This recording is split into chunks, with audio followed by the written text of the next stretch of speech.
Welcome back, bachateras y bachateros. My name is Bachatoro, and today we're going to discuss where you can go Latin dancing in Bali.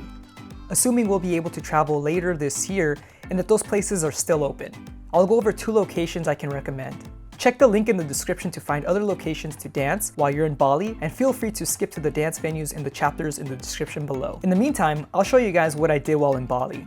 Starting with bougie flights, which was way more space than I ever needed. But hey, free upgrades for a 16-hour flight to China, can't say no to that. For me, Bali had 2 areas I wanted to visit. The first city was Ubud, which has a lot of the original culture, crafts, and terraced rice paddies that we're familiar with seeing in pictures. As traditional as it is, you'll find that pretty much everyone speaks English, but it did help to have Kimling who spoke enough Balinese to get us bonus points with the locals. In general, most people in Bali are trilingual, so you shouldn't have too many problems communicating at restaurants or local attractions.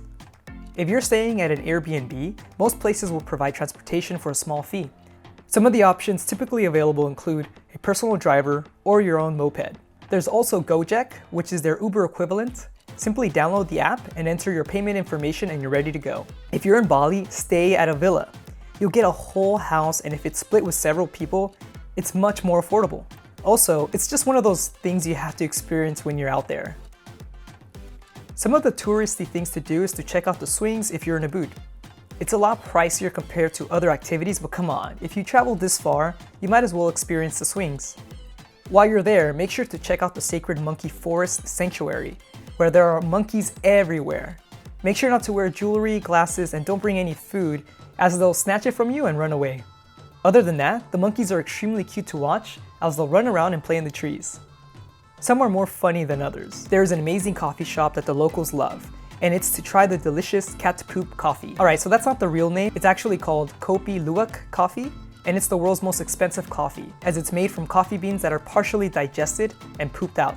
This coffee is a favorite of the locals. I personally liked it, and if you guys like bitter coffee, then you'll love this. After Ubud, we decided to visit Seminyak, which is a popular location, and stayed next to the beach in another villa. There are a ton of beautiful beaches you can visit on the coast. Just check with the host or locals, and they'll be happy to recommend the best beach. One of my absolute favorite places in Bali was Tanah Lot, where we had a view of the Shiva temple with an amazing scenic backdrop. The best time to visit is during the early morning or at sunset, where you get this amazing view. By the way, the food in Bali was delicious. If you like spicy food like I do, then you'll enjoy their traditional delicious meals. Alright, now that we've gone the villas, transportation, and attractions out of the way, let me show you where I went dancing. We could have danced in Ubud, but the jet lag was just too much. Check the link in the description below to see where you could go if you're in Ubud. The first location that we went to was called Maid's Warung, and we went on a Friday night. As you can see, there was a lot of space to dance, and many salsa, bachata, kizomba, and zouk dancers.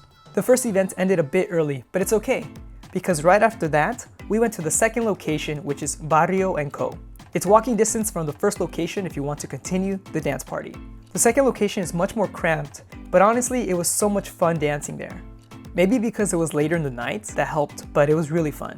That's pretty much it, guys. Let me know if you've been dancing in Bali, or if there are any places you'd like to recommend to everyone in the comments below. Que tengan un día lleno de magia. Adiós. Kimling is going to have arak. It's from 1949. Coconut tree plant in Bali. Just beside our villa.